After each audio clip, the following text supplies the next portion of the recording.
Hello student, welcome back once again to our educational channel. Today we will continue our lesson of motion. In previous class we have been studied about the speed, average speed, instantaneous speed, uniform speed and non-uniform speed. The unit of a speed is meter per second, and as we know that a speed is a scalar quantity. And now we will start the velocity.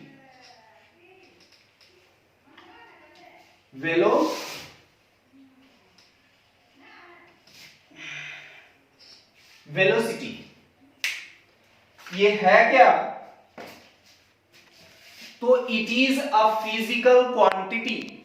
Velocity एक प्रकार का physical quantity है जो किसी object के speed और direction को explain करता है.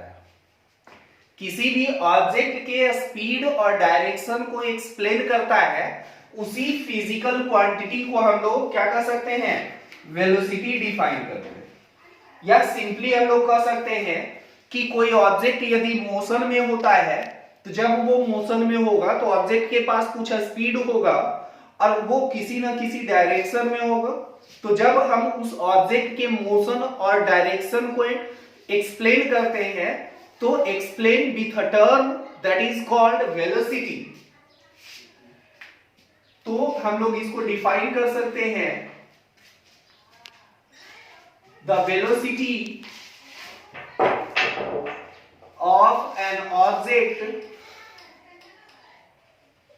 is a physical quantity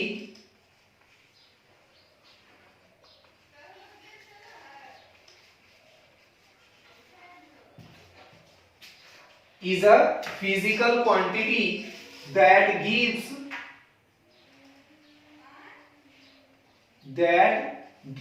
the speed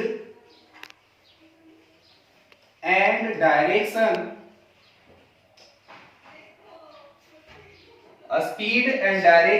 of motion. जब कोई भी ऑब्जेक्ट मोशन में हो तो वेलोसिटी के सहारे उसके स्पीड और डायरेक्शन को हम लोग इस क्वांटिटी वेलोसिटी के सहारे इंडिकेट करते हैं. तो यहां पर हम लोग क्लियरली ऑब्जर्व कर सकते हैं कि velocity has magnitude as well as direction. Velocity के पास क्या है?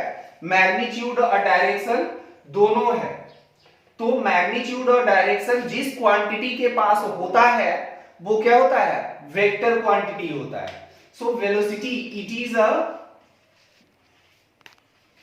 Is a vector quantity.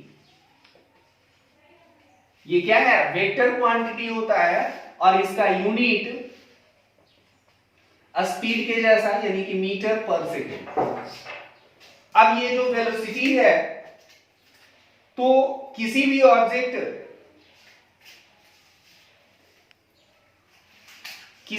Object का जब वेलोसिटी चेंज करता है, वेलोसिटी चेंजेस, दैट मींस यदि किसी ऑब्जेक्ट का वेलोसिटी चेंज करता है, इसका मतलब साफ है कि या तो उसका स्पीड और डायरेक्शन चेंज कर रहा होगा. यदि स्पीड चेंज करता है तो उसके मैग्नीट्यूड में चेंज आएगा. यदि डायरेक्शन चेंज करता है तो क्या होगा? पॉजिटिव और निगेटिव आता है.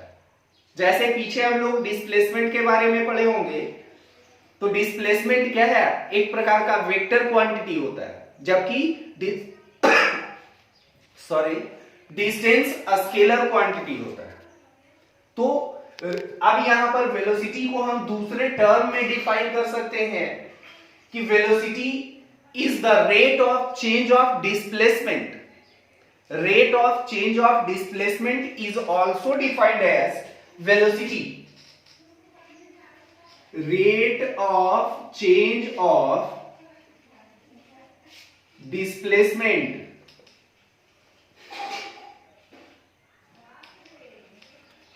is defined as velocity. In mathematically we can write V is equal to displacement by time. Displacement by time. तो यही क्या है, वेलोसिटी होता है.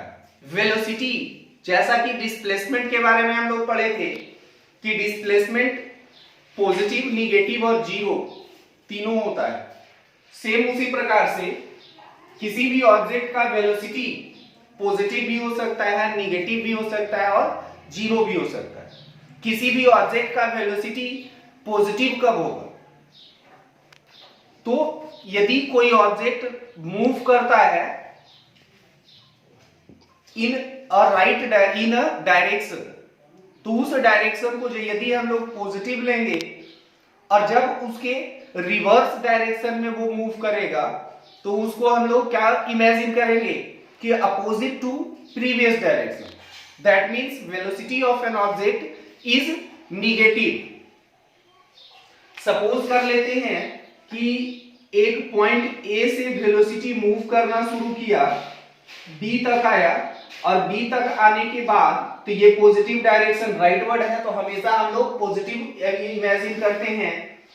अब बी तक आने के बाद ऑब्जेक्ट पुनः ए के टुवर्ड्स जाना शुरू कर दिया. जब बी से ए पे आएगा तो ए पर आने पर ऑब्जेक्ट का वेलोसिटी क्या होगा, जीरो होगा. ए से बी के टुवर्ड्स जब जा रहा था तो वेलोसिटी क्या था, पॉजिटिव था. लेकिन जैसे ही बी से ए के टुवर्ड्स ए के पास आया तो ए के पास वेलोसिटी क्या होगा, जीरो होगा. क्यों? क्योंकि कोई डिस्प्लेसमेंट ये कवर नहीं किया. डिस्प्लेसमेंट क्या होता है, द शॉर्टेस्ट पाथ. तो इनिशियल पॉइंट भी ए है और फाइनल पॉइंट भी ए है, यानी कि नेट डिस्प्लेसमेंट क्या होगा, जीरो होगा. तो जब जीरो होगा तो वेलोसिटी भी क्या होगा, जीरो होगा. लेकिन जब बी के टुवर्ड्स जा रहा था तो पॉजिटिव था. जैसे ही ए के लेफ्टवर्ड बढ़ना शुरू करेगा, मान लेते हैं सी तक आता है, तो जैसे ही ए से सी जाएगा तो वेलोसिटी क्या हो जाएगा, निगेटिव हो जाता है.